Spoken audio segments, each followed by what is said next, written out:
Hello guys. सबसे पहले मैं ईश्वर का धन्यवाद करता हूँ और आप सबका भी बहुत बहुत धन्यवाद। तो गाइस, इस वीडियो में मैं आज आपको यूपी टेट 2022 का जो आपका इंग्लिश का एग्ज़ाम हुआ था उसका मैं आज आपको सॉल्यूशन बताने जा रहा हूँ। मैं आपको हर एक question word to word explain करूँगा। यदि आपको वीडियो पसंद आए तो प्लीज़ लाइक, शेयर और सब्सक्राइब ज़रूर कर देना। तो गाइस, समय को बर्बाद किए बिना वीडियो को हम स्टार्ट करते हैं।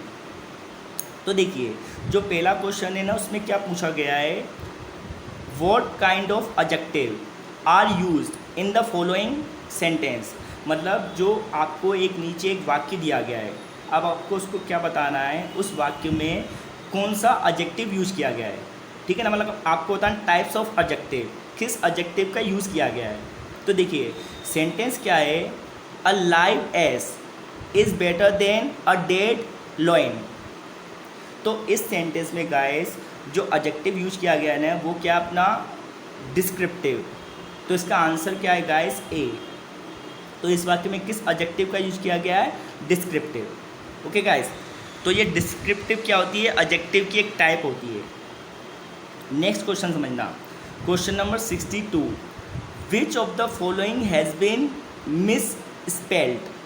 आपको 4 वर्ड मीनिंग्स दी गई हैं, आपको 4 मीनिंग्स दी गई हैं, आपको बताना है कि चारों में से गलत कौन सी है।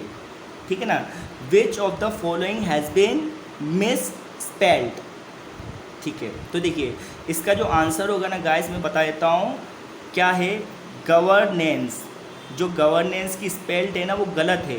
ठीक है, क्योंकि जो गवर्नेंस की स्पेल्ड होती है ना, वो क्या होती है, GOVERNANCE। ठीक है, तो जहाँ पे ई की जगह क्या होना था गाइस, ए होना था। इसलिए जो वर्ड मीनिंग है ना, ये वाली ये गलत है। ठीक है ना, तो आपको समझ में आ गया होगा, गवर्नेंस की स्पेल्ड यहाँ पे गलत लिखी गई है। क्वेश्चन नंबर 63 की बात करते हैं। लुक एट,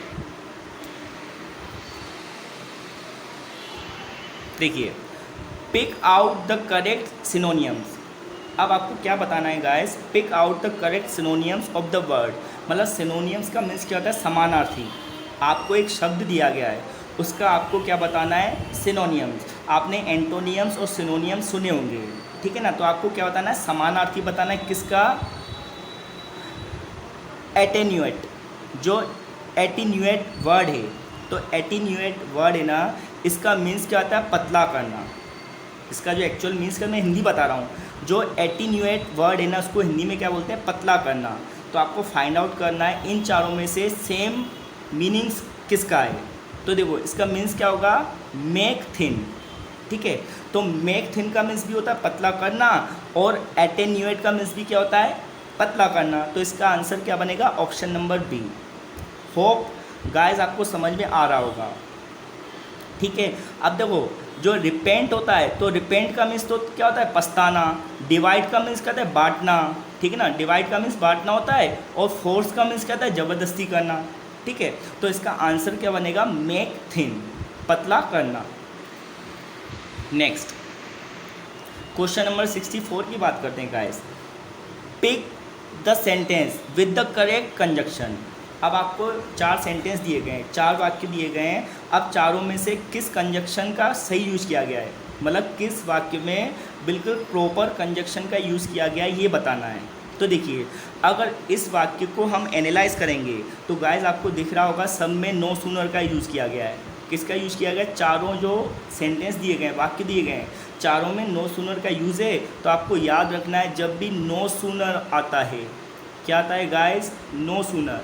जब भी नो सूनर आएगा ना, तो आपको याद रखना है, इसके संग हमेशा क्या आता है, देन, THAN। नो सूनर के संग हमेशा आपको क्या लगाना है, याद रखना है, देन। तो ये इसकी कॉम्बिनेशन होती है।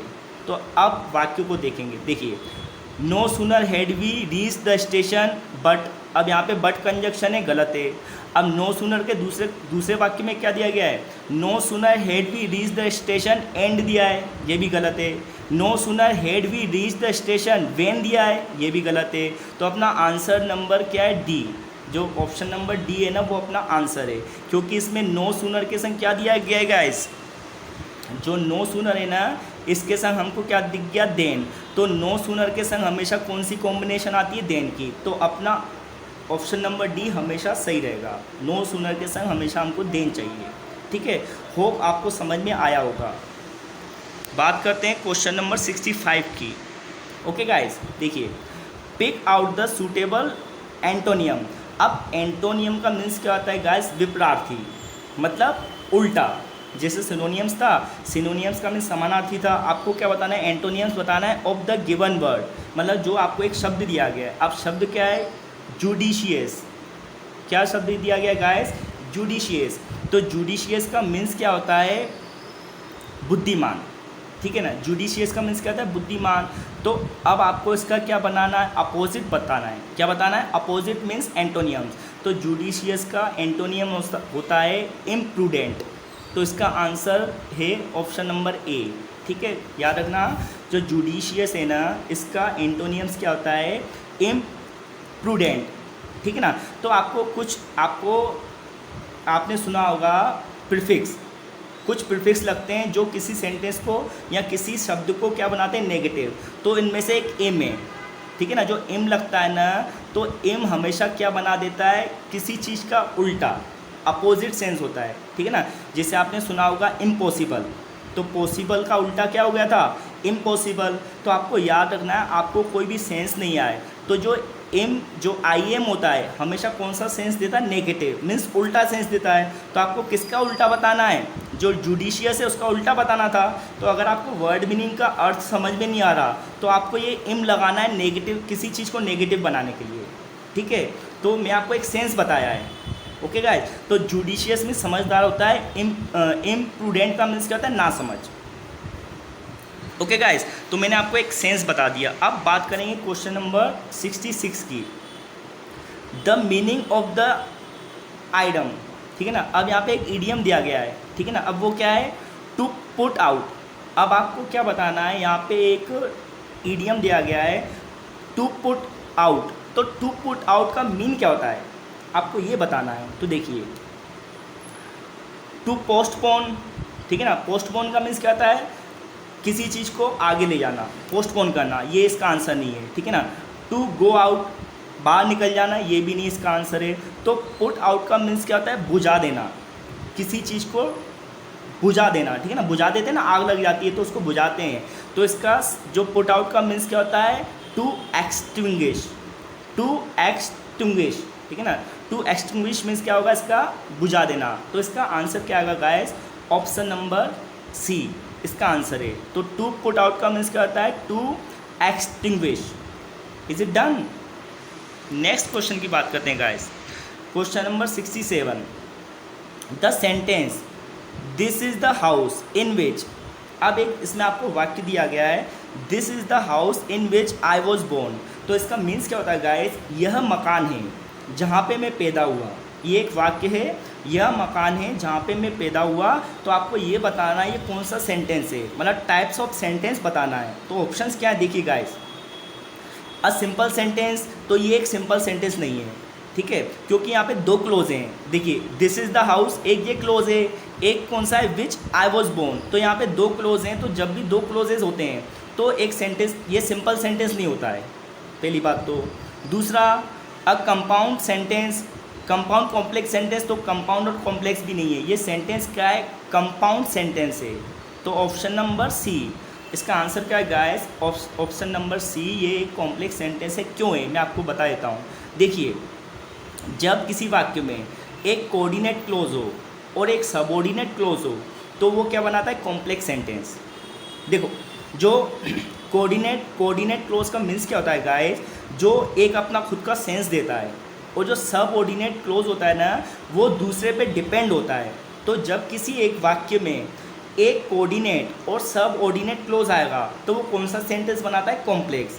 तो देखो, इसको एनालाइज करते हैं। दिस इज़ द हाउस, तो ये पूरा सेंस है। जैसे मैं बोलूँगा दिस इज़ द हाउस, तो आप समझ जाओगे कि सर ने बोला यह एक मकान है, ठीक है। अब मैं बोलूँगा केवल which I was born, in which I was born, तो आप कन्फ्यूज़ हो जाओगे, क्योंकि इन विच आई वॉज बोर्न ये किस पे डिपेंड है, पहले वाले क्लोज पे डिपेंड है कि नहीं। तो मैं आपसे ये बोलना चाह रहा हूँ, जब किसी एक सेंटेंस में एक डिपेंडेंट और एक इंडिपेंडेंट क्लोज आता है तो वो क्या बनाता है, कॉम्प्लेक्स सेंटेंस। तो इसका आंसर क्या है guys, complex sentence, option number C. Hope आपको समझ में आया होगा। बात करते हैं क्वेश्चन नंबर 68 की, फिल इन द ब्लैंक, मतलब आपको क्या करना है, खालिस्तान को भरना है, ठीक है ना। Fill in the blanks, the objection was made out, the objection was made out blank the lawyer, मतलब जो ऑब्जेक्शन है ना किसके द्वारा लिया गया, लॉयर के द्वारा, वकील के द्वारा। तो आपको याद रखना है ये क्वेश्चन किस पे बेस्ड है, एक्टिव पैसिव वॉइस। तो पैसिव में नॉर्मली हम किसका यूज करते हैं, बाय का, ठीक है ना। तो इसका आंसर क्या होगा, ऑप्शन नंबर क्या होगा, सी, ठीक है ना। यहाँ पे ए दे दिया गया, प्रिंट की मिस्टेक है, ठीक है ना, तो ये सी ऑप्शन है, ठीक है। तो इसका आंसर क्या है guys, the objection was made out by the lawyer, ठीक है। तो इसका आंसर है ऑप्शन नंबर सी। तो बात करते हैं गाइस क्वेश्चन नंबर 67 की।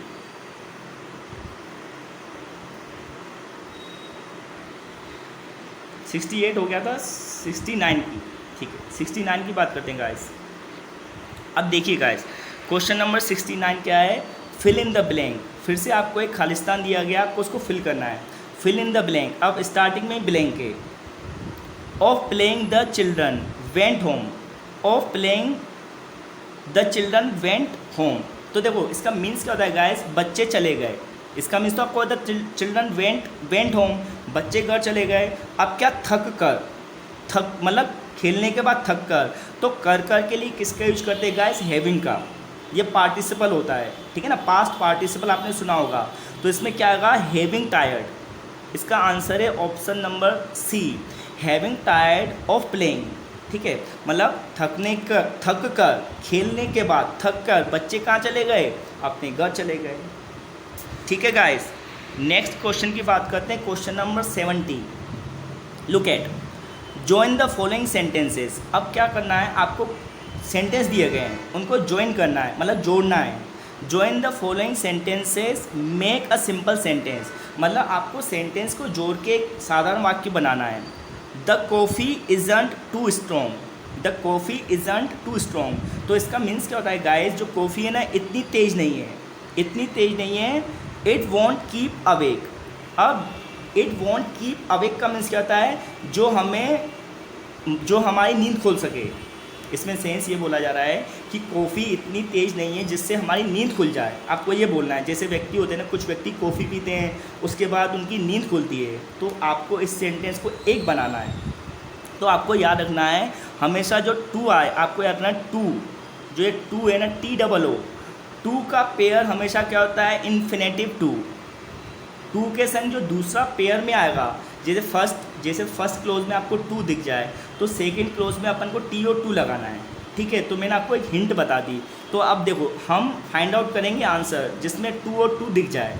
तो देखिए क्या लिखा है, the coffee, option number D देखो guys, the coffee isn't too, तो गलत है, ठीक है ना, डी में गलत है, तो अपन को सी देखते हैं। द कॉफ़ी इजंट टू सो, देखो तो पहले वाले ऑप्शन में ही देखना, जो पहला वाला ऑप्शन है उसमें क्या है, TOO है और इसके संग 2 दिया है। तो मैंने आपको पेयर बताया है, तो आपको मैंने अभी कुछ समय पहले एक पेयर बताया था, कौन सा बताया था, नो सुनर। तो नो सुनर के संग हमेशा देन आता है, वैसे ही आपको याद रखना है 2 के संग हमेशा पेयर में क्या आएगा, 2। तो इसका आंसर क्या बनेगा, option number A, the coffee isn't too strong to keep us awake. Hope guys आपको समझ में आया होगा। तो आपको ये पेयर याद रखने हैं गाइस, जैसे मैं नो सुनर के बाद क्या आता है, नो सुनर के संग हमेशा देन आता है, वैसे 2 के संग 2 आता है, ठीक है गाइस। क्वेश्चन नंबर 71 की बात करते हैं। देखिए, complete the following sentence with correct conjunction. जो आपको एक क्वेश्चन दिया गया है, आपको सही कंजक्शन पुट करनी है, आपको सही कंजक्शन पुट करनी है। ही had not paid his bill, his electricity was cut off, जैसा कि उसने क्या नहीं किया था, अपने बिल का पेमेंट नहीं किया था, तो उसकी जो इलेक्ट्रिसिटी है उसको क्या कर दिया गया, काट दिया गया। तो इसमें जैसा कि को क्या बोलते हैं गाइस, एज। इसका आंसर है option number B, as he had not paid his bill. जैसा, एज मीन्स क्या था, क्योंकि, या जैसा कि उसने अपने बिल को पेड नहीं किया तो उसकी इलेक्ट्रिसिटी को काट दिया गया। होप आपको समझ में आया होगा। नेक्स्ट बात करते हैं क्वेश्चन नंबर 72 की। Choose the correct figure of speech. अब आपको ये क्या बताना है, फिगर ऑफ स्पीच बताना है। फिगर ऑफ स्पीच क्या होता है, जो पोइटिक डिवाइसेस होती हैं, जैसे आपकी जो लिटरेचर होता है, लिटरेचर में कुछ पोइटिक डिवाइसेस होती हैं, तो आपको बताना है, फिगर ऑफ स्पीच बताना है इन द फॉलोइंग सेंटेंस। मतलब फॉलोइंग सेंटेंस में कौन से फिगर ऑफ स्पीच का यूज़ किया गया है। ओके, तो देखिए, dead less his IC hand in Kings. क्या बोला जा रहा है गाइस इसमें, अब देखो इसमें dead less his IC hand in Kings. तो मैं आपको ये बता दूं, जो डेड लेस है ना, इसको एक पर्सनली यूज़ किया गया है। जो डेड लेस है ना, इसको एक पर्सनली पोइट ने यूज़ किया है। तो जब कभी भी कोई पोइट किसी चीज़ को पर्सनली यूज़ करता है, तो जो उसका फिगर ऑफ स्पीच होता है वो क्या होता है, पर्सनिफिकेशन। क्या होता है, पर्सनिफिकेशन। तो इसका आंसर क्या होगा guys, option number D, personification. Okay guys, question number 73 की बात, proper sequence. Choose the proper sequence to complete the following. अब नीचे आपको एक सेंटेंस दिया गया है, ठीक है, मतलब एक स्टेटमेंट दिया गया है, आपको उसको कंप्लीट करना है। अब स्टार्टिंग किससे हो रही है, द गाइड सेड दैट, मतलब गाइड ने यह कहा, उसके बाद आपको चार ऑप्शन दिए गए हैं। इट मीन्स आपको 4 ऑप्शन हैं, PQRS। अब आपको इनको सीक्वेंस में रखना है, जिससे ना सेंटेंस मीनिंगफुल बन जाए, जिससे वाक्य क्या बन जाए, मीनिंगफुल। तो देखो मैं आपको बता देता हूँ। सबसे पहले तो आपको क्या लिखना है, द गाइड सेड दैट, मतलब गाइड ने ये कहा। अब उसके बाद जो आना मैं लिख देता हूँ, नोवेयर इन दी वर्ल्ड। सबसे पहले आना है P, nowhere in the world. फिर आएगा R, दूसरे पे क्या आएगा अपना R, यू विल फाइंड। तो nowhere in the world you will find. उसके बाद आना है अपने तीसरे नंबर पे, a fairer building than the Taj Mahal. आखिरी में क्या आएगा अपना, देन द ताजमहल। तो इसका सीक्वेंस क्या होगा गाइस, सबसे पहले आपको रखना है, मैंने बता दिया, नंबर 1 पे आएगा P, तो PRQS। तो इसका आंसर क्या बनेगा, PRQS। तो इसका आंसर है ऑप्शन नंबर डी, PRQS। तो पूरा सीक्वेंस बताया था मैं, the guide said that nowhere in the world you will find a fairer building than the Taj Mahal. Okay guys, hope आपको समझ में आया होगा। क्वेश्चन नंबर 74 की बात करते हैं। अब जो गाइस क्वेश्चन नंबर 74 है ना, वो क्या है, क्या दिया गया देखिए, look at 74, give the meaning of the following proverb. मतलब आपको एक मुहावरा दिया गया है, प्रोवर्ब मीन्स होता है मुहावरा, उसका आपको मतलब बताना है। तो देखो मुहावरे में क्या बोला जा रहा है, a bird in hand is worth 2 इन अ बश। ये एक मुहावरा है। तो इसका मीन्स क्या होता है मैं बता देता हूँ। इसका मीन्स होता है it is better to be satisfied. इसका मीन्स क्या होता है, it is better to be satisfied, मतलब क्या होना, संतुष्ट होना अच्छा है। It is better to be satisfied का मीन्स होता है संतुष्ट होना अच्छा है। वॉट यू हैव, जो आपके पास है उससे आप संतुष्ट हो जाओ। Than to try to get what is not yours. इसका मीन्स ये बोला जा रहा है कि भैया जो आपके पास है उससे आप संतुष्ट हो जाओ, जो आपके हाथ में नहीं है। इसका मीन्स है आपके पास जो है उसके लिए संतुष्ट होना अच्छा है, किसकी अपेक्षा, जो आपके पास नहीं है। तो इसका सेंस यही है। तो इसका आंसर है option number C. Okay guys, अब क्वेश्चन नंबर 75 की बात करते हैं। Choose the correct option to complete the sentence. आपको सही ऑप्शन बताना है सेंटेंस को कंप्लीट करने के लिए। I blank him since we met a year ago. तो इसका मीन्स क्या होता है, मैं उससे मिला नहीं हूँ, ठीक है ना। Since we met a year ago, मतलब बहुत वर्षों से मैंने उसे देखा नहीं है। मैंने उसे देखा नहीं है 1 साल पहले से। 1 साल पहले से मैंने उसे नहीं देखा है, तो मैंने उसे नहीं देखा है, क्या बनेगा, प्रेजेंट परफेक्ट। तो आई हैवंट सीन, इसका आंसर क्या बनेगा guys? Option number D, I haven't seen him since we met a year ago. मैंने 1 साल पहले जब हम मिले थे ना, उसके बाद से मैंने उसे कभी नहीं देखा है। ठीक है, अब क्वेश्चन नंबर 76 की बात करते हैं। Who are the earliest known inhabitant of Antarctica. अब जो अंटार्कटिका में ना जो सबसे पहले कौन सी प्रजाति पाई जाती थी, जो आपको पता ना अंटार्कटिका, इसमें सबसे पहले कौन सी प्रजाति पाई जाती थी मैं आपको बता देता हूँ। इसका आंसर है डायनासोर। इसका आंसर क्या है गाइस?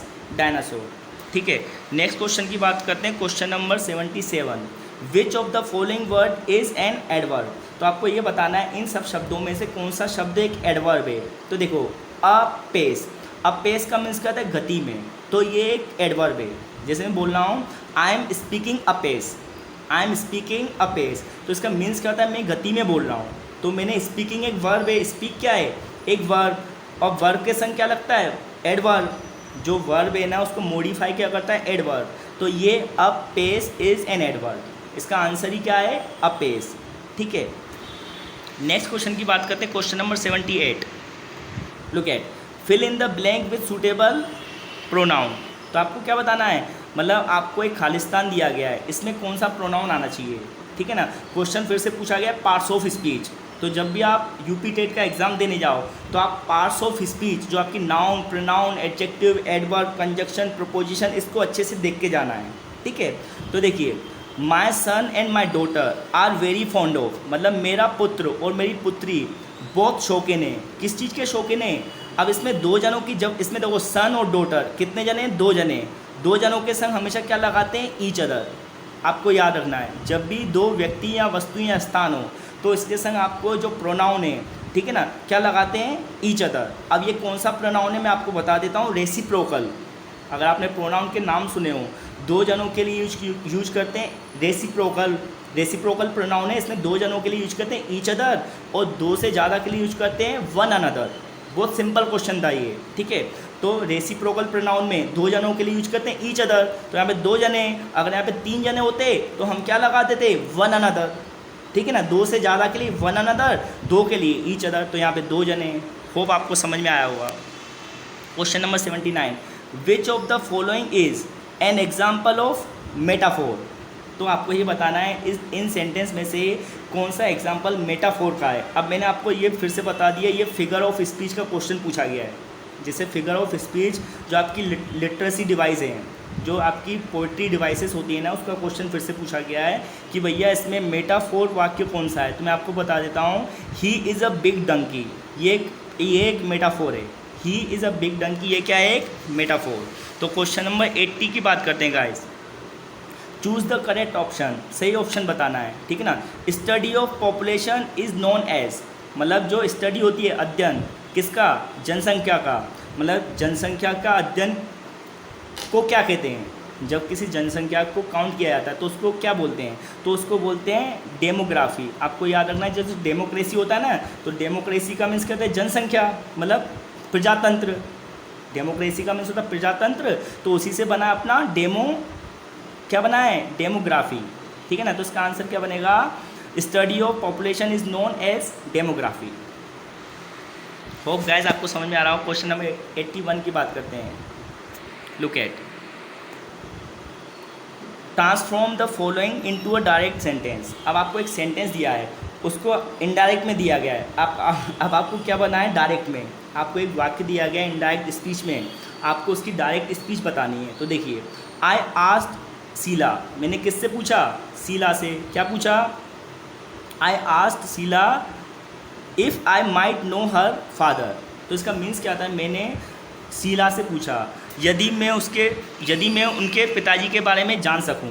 तो इसका जो आपको मैं ये बता रहा हूँ, जो इसकी स्पीच आपको चेंज करना है। ठीक है ना, तो देखिए डायरेक्ट स्पीच क्या होगी इसकी? I told Sheela. इसका आंसर मैं बताता हूँ, I told Sheela may I know your father. तो देखो इसका मीन्स क्या था? मैंने शीला को बताया, क्या मैं आपके फादर के बारे में जान सकती हूँ? तो आपको याद है, मे हमेशा किस में चेंज होता है? माइट में। मे हमेशा किस में जाता है? माइट में। ठीक है ना, तो देखो आई आस्क्ड शीला, तो इफ़ आई, तो आपको समझ में आया मे आ गया ना। तो देखो इसमें जो लिखा है मे फर्स्ट ऑप्शन में और सेकंड ऑप्शन में, तो सॉरी डी ए ऑप्शन में और डी ऑप्शन में, तो डी में भी मे है और किस में मे आई नो योर फादर, ठीक है ना, मे आई नो योर फादर दोनों सही है। बट इसमें क्या दिया गया है, आई सेड टू शीला, तो सेड टू के संग कभी कोई ऑब्जेक्ट नहीं आता है, ठीक है ना। मतलब आपको याद रखना है जब ना कोई वर्ब हो और उसके बाद कोई ऑब्जेक्ट हो तो उसके आगे टोल्ड लगाते हैं, क्या लगाते हैं उसके संग टोल्ड। तो इसका आंसर बनेगा I told Sheela may I know your father. Question number 82 की बात करते हैं guys. The idiom of ring once on bell. अब आपको फिर से एक लोकत्ती दी गई है, to ring once on bill. तो to ring once on bill का मीन्स बताना है। तो इसका मीन्स क्या था, खुद की प्रशंसा करना, खुद की प्रशंसा करना। तो इसका आंसर बनेगा guys to indulge in self praise. Option number B, to indulge in self praise इसका आंसर है। Okay guys, 82। अब क्वेश्चन नंबर 83 की बात करेंगे। देखिए अब आपको एक पैसेज दिया गया है। अब जो 83 से ना आपको एक पैसेज दिया गया है, रीड द पैसेज बिलो। मतलब आपको नीचे एक पैसेज दिया गया, आपको रीड करना है, ठीक है, और आंसर बताने हैं। तो मैं आपको डायरेक्टली आंसर बता देता हूँ, क्वेश्चन रीड करते, ठीक है ना। मैं क्वेश्चन रीड करूँगा फिर मैं आपको आंसर बता देता हूँ। देखिए, what does incur means, what does incur means. जो इनकोर वर्ड है ना, जो इनकोर वर्ड दिया गया इसका मतलब क्या होता है, तो मैं आपको बताता हूँ। इनकोर का मीन्स कहता है वंस मोर, मतलब एक बार फिर से। तो इसका आंसर क्या है, ऑप्शन नंबर सी, ठीक है ना। आपको पैसेज में मिल जाएगा। देखो मैं आपको बताता हूँ, ये लिखा है इनकोर, तो इनकोर देखो यहाँ पे लिखा है इनकोर, तो इनकोर का मीन्स यहाँ पे दिया वंस मोर, ठीक है ना। तो इनकोर को मीन्स होता है वंस मोर, तो मैंने आपको दिखा भी दिया पैसेज में। नेक्स्ट है 84, what did Kim do in the end. मतलब जो किम था, ठीक है ना, what did Kim do in the end. जो किम था ना उसने एंड में क्या किया। तो आपको पैसेज रीड करोगे ना तो मैं आपको आंसर बता रहा हूँ, मिल जाएगा। तो किम ने क्या किया था, स्माइल्ड एंड डिसअपियर्ड। मतलब किम था उसने स्माइल किया और वहाँ से चला गया, ठीक है। Question number 85, what does century denote. अब आपको बहुत सिंपल क्वेश्चन है, जो सेंचुरी है उसका मीन क्या होता है। तो 100 वर्ष के समय को सेंचुरी बोलते हैं, ठीक है ना। जो 100 वर्ष, जो 100 ईयर्स का जो समय होता है ना उसको सेंचुरी बोलते हैं। तो लिखा है इसमें देखो, अब पीरियड ऑफ 100 ईयर्स, अब पीरियड ऑफ 100 ईयर, तो ऑप्शन नंबर डी। कितना सिंपल क्वेश्चन है। क्वेश्चन नंबर 86 की बात करते हैं। What is the magicians name. मतलब आपको ये बताना है इस पैसेज में मैजिशियन का नाम क्या था। तो मैं आप पैसेज रीड करोगे ना तो पता चल जाएगा आपको। मैं बता रहा हूँ, इसका आंसर है किम राठौर। किम राठौर जो मैजिशियन था ना पैसेज में, वो थे मिस्टर किम राठौर। वो आपको क्वेश्चन जैसे रीडिंग करोगे ना पैसेज आपको मिल जाएगा। Question number 87, what is the meaning of captivated. तो कैप्टिवेट मीन्स क्या था, बंदी बनाना, किसी को बंदी करना। तो बंदी करने को क्या बोलते हैं गाइस, अरेस्टेड, ठीक है ना। तो कैप्टिवेटेड या अरेस्टेड दोनों का मीन्स क्या है, एक ही सिनोनियम्स होते हैं। What is the meaning of spontaneous. मतलब स्पॉन्टेनियस है ना, इसका मीन्स बताना है। तो इसका मीन्स होता है कोई भी चीज़ क्या होना, हैपनिंग सडनली, कोई चीज़ एकदम से होना, इसको बोलते हैं स्पॉन्टेनियस। तो इसका आंसर है ऑप्शन नंबर ए, हैपनिंग सडनली। नेक्स्ट क्वेश्चन है 89, व्हाट इज़ द वेंड। अब जो वेंड है ना, जो आपको पैसेज दिया गया है उसमें वेंड का मतलब क्या था। तो आप पैसेज को रीड करेंगे तो आपको मिल जाएगा। वेंड का मीन्स था क्या था, एक स्टिक, स्टिक STICK। इसका ऑप्शन नंबर ए आंसर है, क्योंकि आप वेंड का मीन्स क्या था, एक स्टिक, जादुई, जो जादुई छड़ी होती है जो मैजिशियन यूज करते हैं उसको क्या बोलते हैं, वेंड। तो वेंड को मीन्स क्या होता है, स्टिक। तो इसका आंसर है ऑप्शन नंबर ए। क्वेश्चन नंबर 90 की बात करते हैं। What is the meaning of hopping. जो होपिंग है ना, जो होपिंग शब्द है इसका मतलब बताना है। तो होपिंग का मीन्स क्या होता है गाइस, जंपिंग। मैं आपको बता देता हूँ, आपने एक डांस की कैटेगरी होती है। एक डांस होता है हिप हॉप, आपने डांस का नाम सुना, हिप हॉप।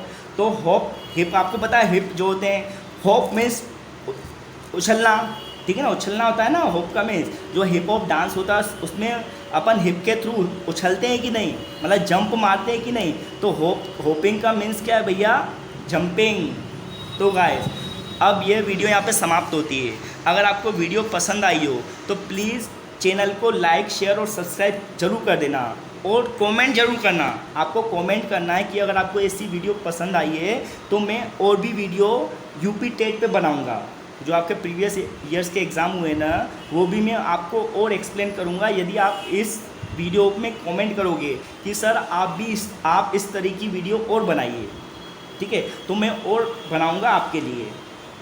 क्योंकि जो आपके जो यूपी के एग्ज़ाम है वो आपके नियर बाय मतलब आने ही वाले हैं, ठीक है ना। यूपी के जो कॉम्पिटिटिव एग्ज़ाम है टीचर के, ठीक है ना, टीचर एलिजिबिलिटी टेस्ट, ठीक है।